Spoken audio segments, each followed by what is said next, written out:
निवेदन करना चाहता हूं माननीय प्रधानमंत्री जी से, जो आज बात सरदार जगजीत सिंह डल्लेवाल जी ने भी कही है कि 20 मई 2014 को नरेंद्र मोदी जी पहली बार संसद में गए थे, तो वो संसद की सीढ़ियों पे लंबे लेट गए थे, नतमस्तक हो गए थे और कहा था कि संसद धार्मिक स्थलों की तरह मेरे लिए पूजनीय है।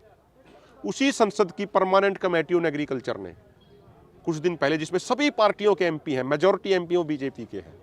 31 के 31 सांसदों ने सर्वसम्मति से अपनी रिपोर्ट दे दी कि एमएसपी गारंटी कानून बनाया जाना चाहिए। उसने 5 वॉल्यूम में रिपोर्ट दी। पहली वॉल्यूम के पेज नंबर 54 पे पॉइंट नंबर 7 में लिखा है कि एमएसपी गारंटी कानून बनाया जाना चाहिए। हम तो सिर्फ एक ही सवाल पूछना चाह रहे हैं माननीय प्रधानमंत्री जी से। माननीय प्रधानमंत्री जी, जिस संसद को आप धार्मिक स्थलों की तरह पूजनीय बताते थे, कहते थे कि संसद सबसे ऊपर, और हम भी मानते हैं, संवैधानिक तौर पे हमारे देश में संसद से ऊपर कोई संस्था है ही नहीं, कोई राजनेता संसद से ऊपर नहीं है, कोई राजनीतिक पार्टी संसद से ऊपर नहीं है, कोई प्रधानमंत्री संसद से ऊपर नहीं है, कोई विपक्ष का नेता संसद से ऊपर नहीं है, संसद सर्वोपरि है। तो जब उस संसद की कमेटी ने,